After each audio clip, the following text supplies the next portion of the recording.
E aí, galera, tudo bem? Sejam bem-vindos, a mais uma live aí. E, o tema de hoje vai ser montando um treino de movimentos ginásticos, especificamente de handstand walking para alunos intermediários. Então, se você está assistindo essa live gravada aí, se não está assistindo exatamente na mesma hora que eu estou fazendo, como a gente faz sempre a live de terça-feira a 13h, se você tem interesse em saber vários assuntos sobre esse, é só conectar, mas de qualquer forma fica sempre disponível lá no YouTube gravado, beleza? Então, boa tarde aí para quem está entrando, me manda um joinha para ver se vocês estão me escutando bem, mesmo quem está aqui no YouTube ou quem está no Instagram. Manda um joinha aí, só para eu saber se vocês estão conseguindo me escutar bem. Beleza, Jonas? Eduardo, Marco, Vanessa. Beleza, boa tarde, galera. Estamos aí com tudo. Então,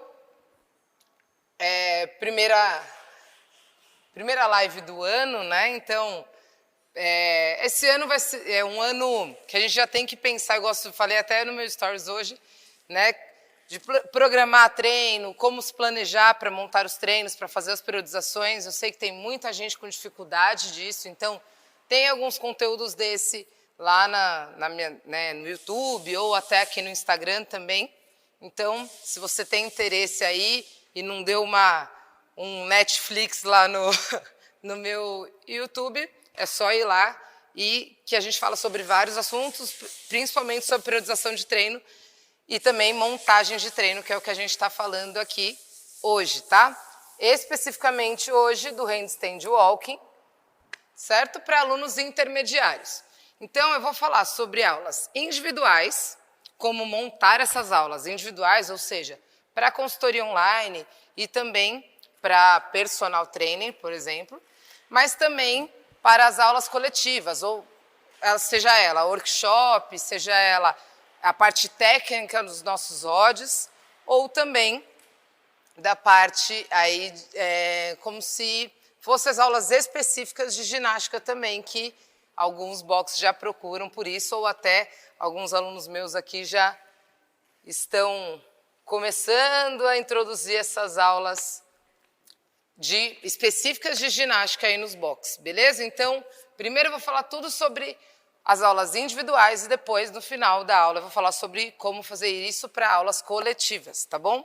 Então, sempre, independente de ser para aulas individuais ou para aulas coletivas, a gente, na minha metodologia, divide em 5 partes o treino.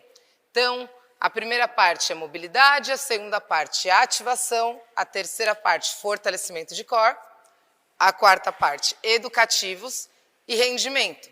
Todas elas igualmente importantes. Então, cada uma delas eu tenho uma série de critérios para escolher determinado movimento. Então, eu tenho um arsenal de movimentos, tanto de mobilidade, tanto de ativação, tanto de fortalecimento de core, educativos e do rendimento também. Porém, eu tenho que ter um critério para escolher esses movimentos, não escolher eles aleatoriamente. Então, eu vou falar aqui para vocês como eu uso esses critérios, quais são e como eu uso esses critérios, tá? Dentro da programação de um treino aí. Lembrando que esse aluno é intermediário, então provavelmente ele já não tem aquele medo de virar de cabeça para baixo, Ele já consegue ficar na posição invertida com mais facilidade, mas ele ainda não domina andar de cabeça para baixo, andar na parada de mãos, tá bom? Então, vamos lá. Mobilidade, primeira parte do treino lá. O que eu devo levar em consideração? Eu tenho que levar em consideração as articulações envolvidas por aquele movimento especificamente, o de hoje, handstand walking, e a similaridade com o movimento. Nath, o que isso quer dizer? Então, no caso especificamente do handstand walking, quais articulações são envolvidas por esse movimento? Então, por exemplo, punho, cotovelo, cintura escapular, ombro. Então, qualquer uma dessas articulações que eu utilizar para montar esse treino, para escolher uma mobilidade para o meu aluno, vai estar correta, certo? Eu só tenho que saber realmente o que é que vai ser melhor para aquele aluno especificamente, já que a gente está montando uma planilha individual, tá? Seja ela para consultoria online ou para personal. Beleza. Então, e similaridade com o movimento. O que isso quer dizer, Nath? Então, similaridade com o movimento. O que especificamente, por exemplo, vamos pensar que eu vou escolher a articulação do punho. Especificamente do punho, qual é a similaridade do movimento? É extensão ou flexão de punho? Extensão. Se eu fosse pensar em cotovelo, flexão, né, de cotovelo, flexão e extensão de cotovelo. Pouquinha coisa, mas eu faço uma semiflexão e uma extensão. Uma flexão de ombros. Então, isso é uma similaridade com o movimento. Então, eu vou escolher a articulação e vou pensar, no handstand walking, especificamente, eu trabalho mais extensão de punho do que flexão, né? Então, eu vou trabalhar essa mobilidade aí do meu aluno. Beleza? Qualquer uma dessas que você escolher, pensando nesse critério, vai estar correto. Então, falando que eu escolhi o punho, eu escolhi um dos movimentos que eu tenho lá no meu arsenal de movimentos, que é uma série de 30 segundos de extensão de punho. Então, eu vou fazer aqui para vocês conseguirem visualizar a extensão de punho. Certo? Então, quanto mais longe estiver do meu joelho, vai ser melhor para a mobilidade do seu aluno. Quanto mais pertinho, vai forçar menos, tá? Então, pontos que a gente tem que observar aí desse movimento do aluno. Palma da mão inteira no chão, cotovelo estendido, e quanto mais longe, mais desafiador e mais vai forçar a mobilidade do seu aluno, certo? Perfeito aí. Galera, qualquer dúvida que você tenha aí, pode colocar que eu vou respondendo conforme for passando a aula, tá? E também, se você está assistindo gravado, pode colocar aí nos comentários que eu respondo de tempos em tempos, mas eu tento fazer bem frequente. Perfeito, então a nossa primeira parte do treino aí, que é a parte de mobilidade, a gente já pensou nos critérios e em qual mobilidade eu vou usar. Pensei na articulação, na similaridade com o movimento e escolhi essa mobilidade, com esse critério, né? Ativação, nossa segunda parte do treino. Eu também vou levar em consideração a articulação envolvida e a similaridade com o movimento. Então, por exemplo, eu posso escolher a mesma articulação que eu escolhi para mobilidade e para ativação? Sim, posso, não tem problema nenhum. Posso escolher outra? Pode, porque às vezes isso é muito específico para o seu aluno. Às vezes, ele precisa de mobilidade de punho, por exemplo, e mais estabilização de ombro. Perfeito? Então, isso vai ser específico para o seu aluno aí.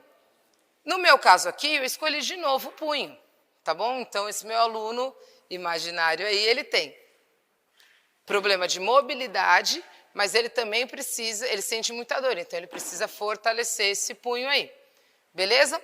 E a similaridade com o movimento. Então, pensando na similaridade com o movimento, especificamente do punho, o que o aluno tem que fortalecer para fazer melhor o handstand walking? Ele tem que fortalecer os flexores dos dedos. Por quê, Nath? Porque é com os flexores dos dedos, com os dedos flexionados, que nem garra, que ele vai ficar de cabeça para baixo, na posição invertida.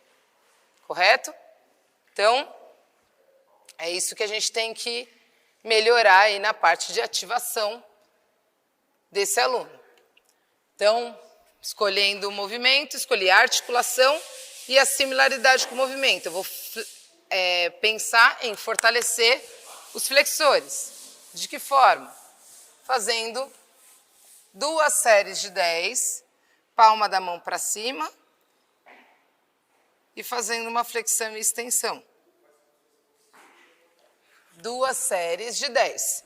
Nesse, a gente tem que prestar atenção se o aluno está conseguindo fazer com o antebraço apoiado no banco e está fazendo com a máxima amplitude de movimento, tá? Cuidado para ele não ficar fazendo muito curtinho. Ele tem que fazer com a máxima amplitude do movimento. Perfeito? Depois que ele conseguir fazer esse movimento, a gente vai fazer também 2 séries de 10, o desvio ulnar radial, que é palma da mão para dentro agora, e eu vou fazer o movimento na vertical.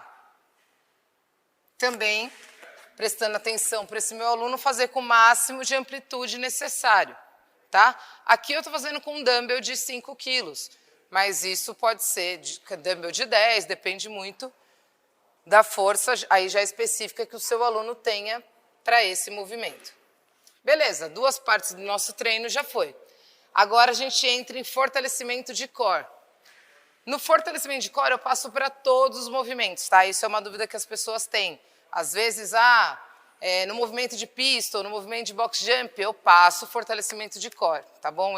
Independente se é um movimento que usa mais ou menos. Sempre a força vai vir do centro para as extremidades.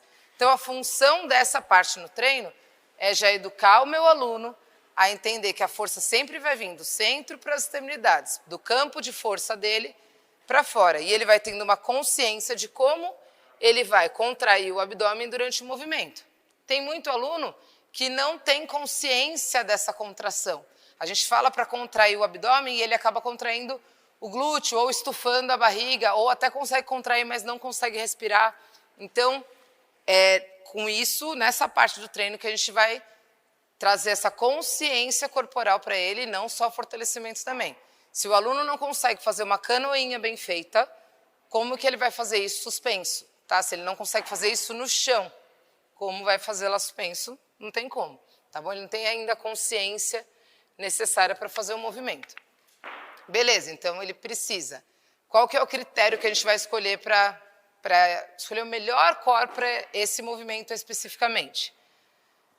A similaridade com o movimento também, então se o movimento é mais de hollow, se o movimento é mais de arch, se o movimento precisa de estabilização, o que ele precisa de forma geral para fazer o movimento de handstand walking, tá bom? Então, a similaridade com o movimento e também levar em consideração que o aluno precisa adquirir e ou aprimorar. Então, assim, meu aluno precisa adquirir equilíbrio ou meu aluno precisa aprimorar o movimento de hollow, tá? Então, aprimorar a consciência corporal dele. Então, tudo isso a gente vai levar em consideração na hora de escolher o exercício de core, certo?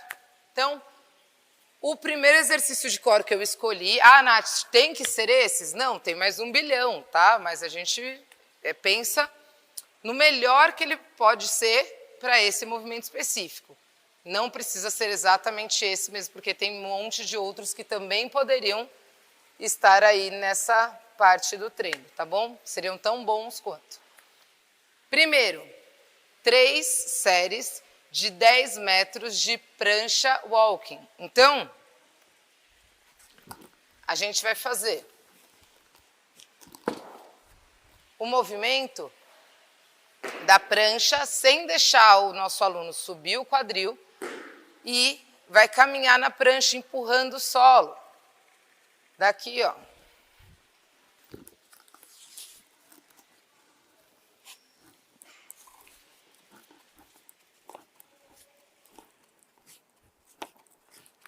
Beleza?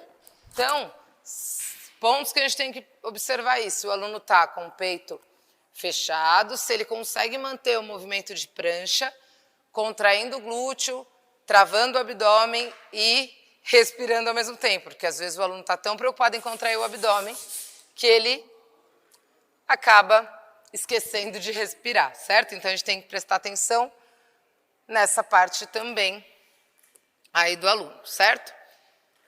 3 séries de 10 metros, certo? Andei um pouquinho aqui só para vocês conseguirem visualizar. Depois, eu faria 3 séries de 10 prancha com transição de cotovelo para mão, tá? Vou fazer aqui para vocês conseguirem visualizar.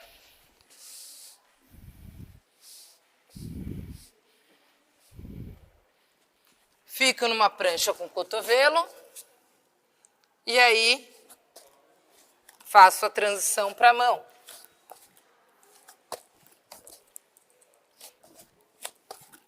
Beleza? Esse daqui, lembrando que é um abdominal um pouquinho mais difícil, então por isso que eu escolhi ele para alunos intermediários. Se fosse para alunos iniciantes, talvez não escolheria esse ou faria um volume menor. Beleza? Nesse, o que a gente tem que prestar atenção? Se esse aluno está conseguindo fazer a contração de glúteo e de abdômen ao mesmo tempo e se ele não está deixando o quadril ser o pêndulo do movimento. Não, ele não pode mudar o movimento. Por quê? De cabeça para baixo, na hora que ele dá o passo, ele não vai poder ficar compensando com o quadril. Tá bom? Então, é importante a gente observar essa parte aí do movimento em si. E depois, 3 séries de 20, prancha tocando o ombro. Então, a prancha alta e eu toco o ombro, tomando cuidado com a mesma coisa, sem deixar o quadril do aluno ficar para um lado e para o outro, tá? Então, prancha alta, toco o ombro. Percebe? Todo o corpo vai para um lado e para o outro, e não o quadril. Perfeito? Com contração de glúteo e abdômen. Então, observa isso do seu aluno aí. Se ele ainda não tem domínio disso, né, sem estar na posição invertida vai ser praticamente impossível dele conseguir fazer esse movimento. Beleza? Perfeito. Então, a gente já sabe os critérios e quais movimentos a gente vai escolher para mobilidade, para ativação e para fortalecimento de core. Agora chegou a hora dos educativos, que também é a similaridade com o movimento, ou seja, o mais específico do movimento real. Então, assim, o movimento real é o handstand walking, então andar na parada de mãos. É semelhante ou similar eu falar para ele que ele vai fazer abdominal no lugar? Não. Então, tem que ser o mais próximo possível do movimento real, tá? Mesmo que ainda não seja o movimento completo. Perfeito? Então, a similaridade com o movimento é muito importante. Depois, a gente tem que pensar. Olha, até se sentia na gata durante a minha live hoje. A similaridade com o movimento é muito importante e também levar em consideração que o aluno precisa adquirir e ou aprimorar, assim como o abdominal. Então, ele precisa adquirir equilíbrio, ele precisa adquirir mais a posição, né? O handstand position lá, vamos dizer dessa forma. Então, se ele consegue ficar com a contração de abdômen, glúteo na posição correta do handstand, perfeito. Então, se ele tem que aprimorar ou adquirir isso, perfeito? Então, eu tenho que olhar para esse meu aluno e ver quais dos meus arsenais de educativos lá vai servir para ele. A Dandara está aí com você também? Beleza, ginástica em peso na live, é isso aí, galera. Para quem não sabe, a Cíntia já até fez uma live comigo, a Dandara ainda não, mas faremos assim que for possível. A Dandara tem um box, então ela é muito atarefada também. Beleza, galera. Então, esses são os critérios que eu vou usar para os educativos especificamente, perfeito? Quais exercícios eu posso escolher? Seriam vários exercícios que eu poderia, mas eu coloquei aqui só para vocês entenderem mais ou menos a logística de como é esses critérios na hora de escolher aí. A similaridade com o movimento. Então, para alunos intermediários, eu coloquei todas as posições já invertidas, independente se é com a ajuda da parede ou não, tá bom? Mas ele já, teoricamente, não tem esse medo de virar de cabeça para baixo. Se fosse alunos iniciantes, seria de outra forma, beleza? Então, vou dar alguns exemplos aqui. 2 séries de 10 movimentos do wall climb, então wall climb position, só que eu vou tocar o ombro com as mãos, tá bom? Então, eu vou chegar mais ou menos a 1 metro da parede.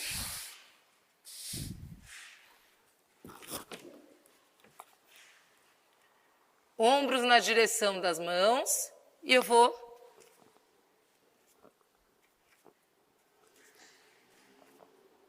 tocar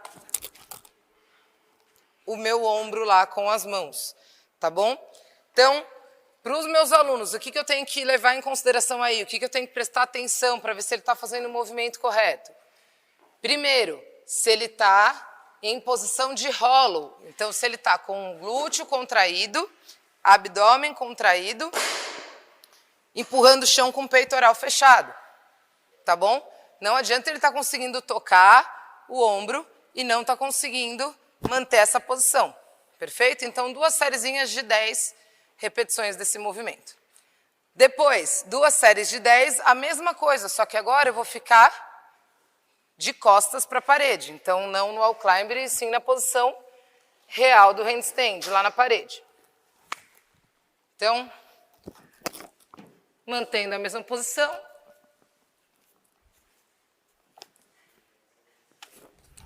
Fazer um movimento tocando o ombro. Perfeito? Então, toca o ombro, volta, empurrando, sem deixar amolecer o corpo, mantendo a posição de rolo. Perfeito? As mãos sempre na direção ou no máximo 1 polegar de distância dos ombros, tá? Nunca muito aberto nem muito fechado. E dedos na diagonal para fora, tá? Então, dedão apontando para frente e diagonal os dedos restantes. Nunca lá para o lado, porque na hora do handstand walking a gente vai precisar dos dedos para frente para controlar. Perfeito? Vamos lá. Aí o terceiro movimento, o que a gente vai fazer? 5 séries de handstand hold e encosta na parede. O que seria esse movimento? Eu vou entrar na parede, só que eu não vou encostar na parede. Eu vou primeiro juntar os 2 pés. Conseguir juntar os 2 pés, aí eu vou deixar os 2 pés cair de uma vez para a parede. Diferente de encostar os 2 pés na parede, primeiro, tá? Então eu tenho que encostar um pé no outro e depois na parede, tá? Eu faria 5 movimentos desse com o meu aluno. Então, entra, junta um pé no outro e parede. Tá? Diferente de já chutar, encostando um pé na parede e depois o outro. Eu tenho que encostar um pé no outro e depois descer em contato com a parede. Isso já vai dando para o meu aluno um controle melhor do movimento dele, tá? Se ele chutar com tudo, ele vai chegar na parede antes. E isso vai ser errado na hora que ele estiver fazendo fora da parede, tá bom? Ele já vai tendo um controle maior e sempre, nunca, na verdade sim, nunca a mão é totalmente estendida. Ela sempre é mão de garra, tá? Isso vai dar um controle maior também do handstand dos alunos. Quarto e último movimento aí desses educativos. Handstand hold free. E aí a gente vai dar 2 passos em direção à parede. Assim como eu fiz no anterior, só que agora eu vou tomar uma distância um pouco maior da parede. Tá bom? Então, vou ficar mais ou menos a 2 passos da parede. Junto um pé no outro. E eu vou caminhar enquanto eu vou encostar o meu pé na parede ao mesmo tempo. Tá bom? Então, eu não vou usar a parede para andar. Bora lá. Então, encosta um pé no outro, dá 2 passos. Se no final o seu aluno precisar encostar na parede, perfeito. Se ele não precisar encostar na parede, ótimo, tá? Melhor ainda. Significa que ele tem um controle um pouco melhor do movimento do que se ele ainda está precisando muito do apoio da parede lá no final. Tati, fazia tempo também que eu não via por aqui. Beleza.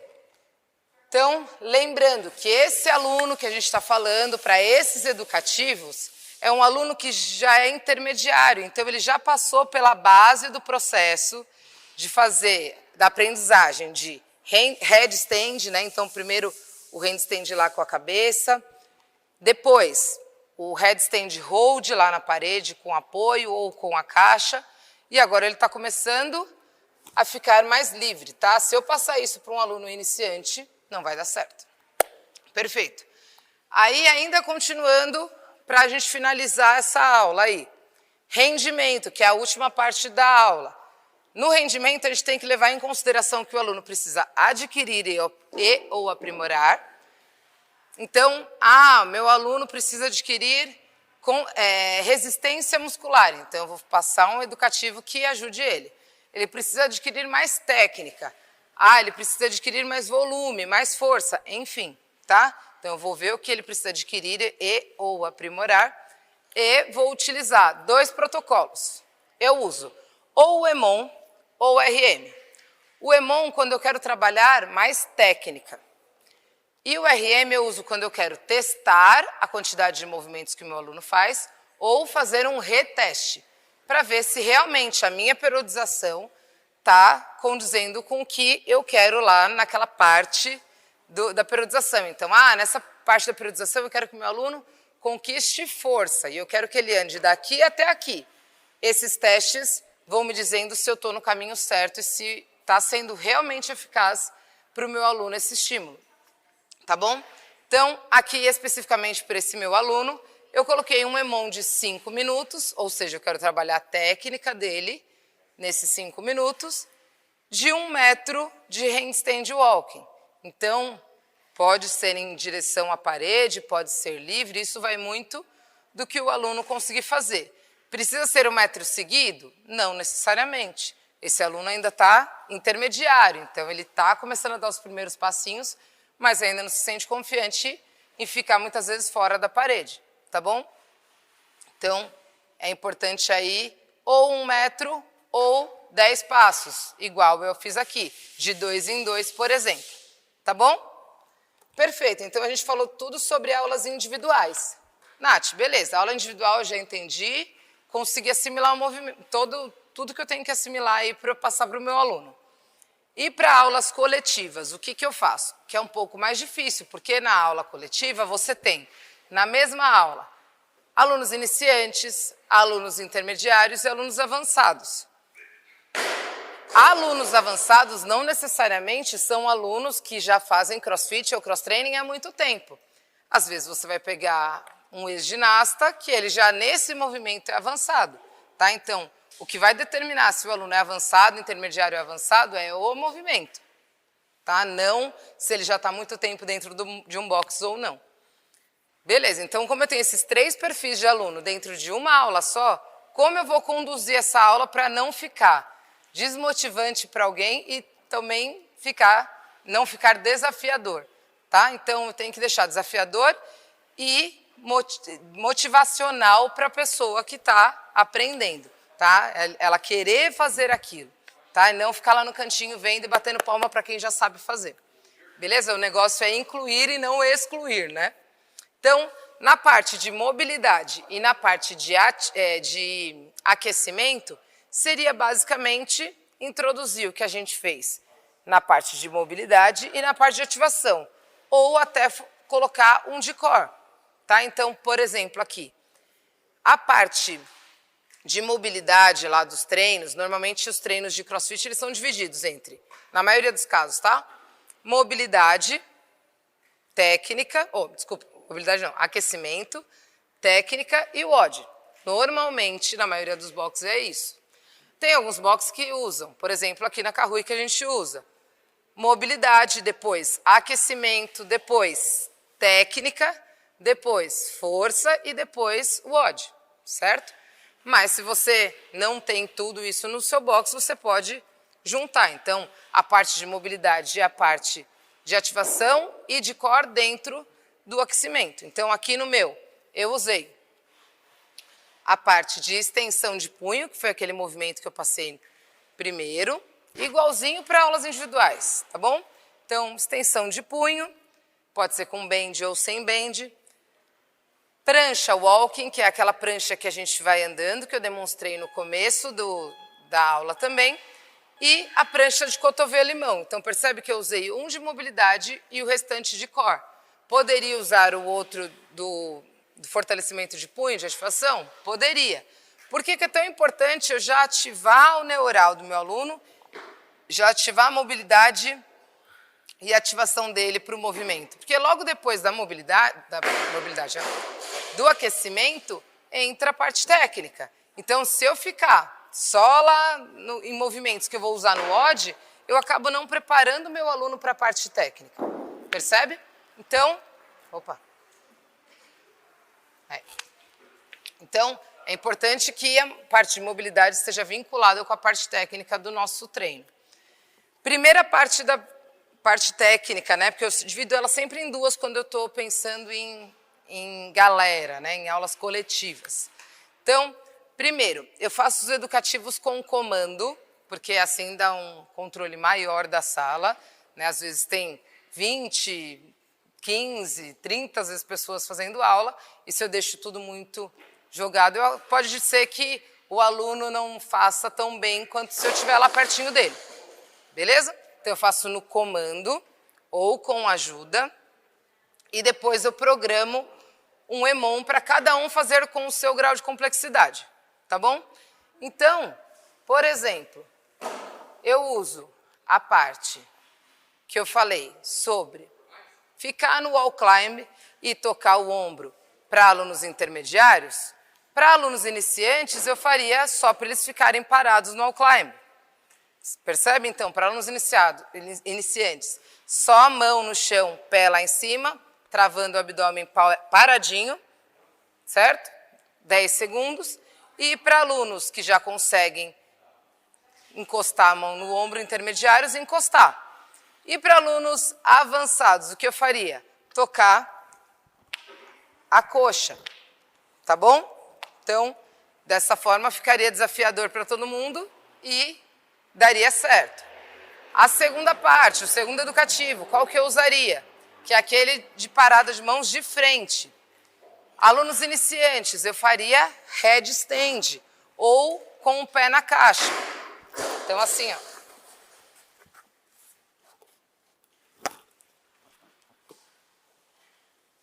Tá? Deixaria eles nessa posição. Para alunos intermediários, vai para a parada e toca o ombro, de barriga fora da parede, então de costas para a parede. E para alunos avançados, mesma coisa, tentar tocar a coxa. Perfeito? Então percebe que dá para ir conduzindo a aula, independente se o aluno é iniciante, intermediário e avançado, e deixar estimulante para todo mundo. Tá? Deixar desafiador, porém possível, né? Também não adianta querer deixar desafiador e a pessoa não conseguir nunca fazer. Então, o próximo educativo, que seria aquele de manter o pé na parede e depois tocar, mesma coisa.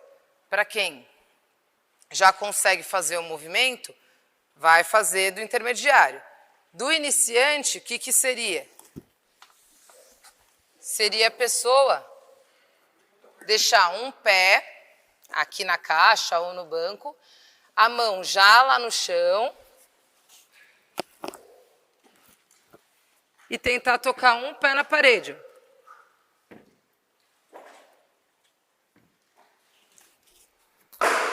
Percebe? E os avançados tocar um pé no outro sem encostar na parede. Beleza? Então, dá para adaptar para todo mundo. E depois disso tudo, no comando e controlando, né, a sala inteira, eu soltaria um EMON de 3 minutos. Então, 2 movimentos de wall climb seria para iniciantes, 1 metro de handstand walking, ou 10 passos para intermediários, por minuto, também um EMONzinho de 3 minutos, e um EMON de 3 minutos para os avançados, 5 metros a cada minuto. Tá? Então, 3 séries de 5 metros aí por minuto. Perfeito? Então, dessa forma, eu consigo controlar bem, usei os mesmos critérios que eu usei para aula individual, usei para aula coletiva, deixei desafiador para todo mundo e estimulante. Beleza? Então, dessa forma, a gente consegue conduzir a aula do handstand walking para alunos intermediários aí. Beleza? Então, é isso, galera. Eu vou ficar aí mais 2 minutinhos para vocês tirarem alguma dúvida, se vocês tiverem. Tanto do handstand walking agora, né, desse que eu acabei de passar, ou também para alunos avançados, para alunos iniciantes. Tudo bem que isso já tem lá no meu YouTube, mas se vocês quiserem perguntar, é só perguntar que eu respondo rapidinho aqui. Algum outro educativo, algo que vocês já escutaram falar, algum educativo que vocês gostam de passar, se dá certo, se não dá certo. E enquanto vocês vão escrevendo aí, se vocês tiverem alguma dúvida, esses 2 minutinhos, eu vou falar sobre uma coisa específica do handstand walking. No handstand walking, galera, o aluno ele já tem que estar com uma condição, né, uma consciência corporal mais avançada, certo? E eu tenho que educar o movimento do meu aluno. Já que eu tenho que educar o movimento do meu aluno, eu não posso deixar o meu aluno pensar que ele tem que ficar passando a perna e andando que nem um escorpião, tá? Então, por exemplo, só tirar o banco daqui. Então, por exemplo, eu quero educar o meu aluno a não andar assim, ó.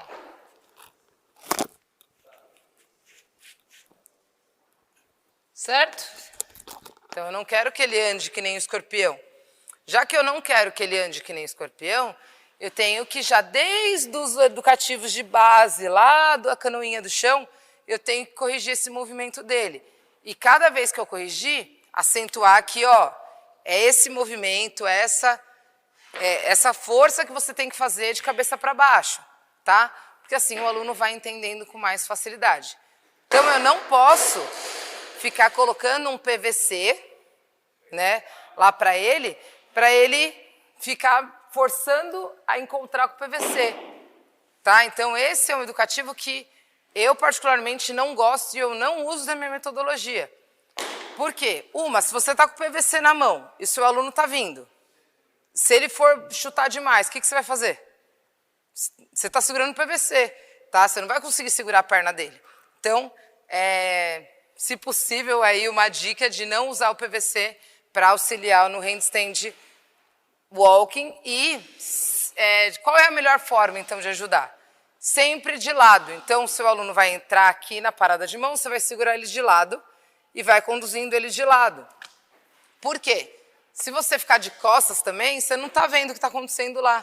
Tá? Pode vir outro aluno que está andando também e ele está de cabeça para baixo, ele não está te vendo. Tá? Então, sempre na lateral para você ter um controle maior da situação. Beleza? Deixa eu ver aqui. Anderson, obrigada pela aula top, muito obrigada eu. Não consigo ficar com os braços esticados, preciso de mais força. A Gal falou. O que acontece, Gal? Você não necessariamente precisa ficar com o cotovelo totalmente estendido. Assim como a gente não anda assim, no handstand walking a gente também não anda com o cotovelo totalmente estendido. A gente faz uma semiflexão e depois um bloqueio articular, tá? Mesma coisa, a gente não trava totalmente o cotovelo.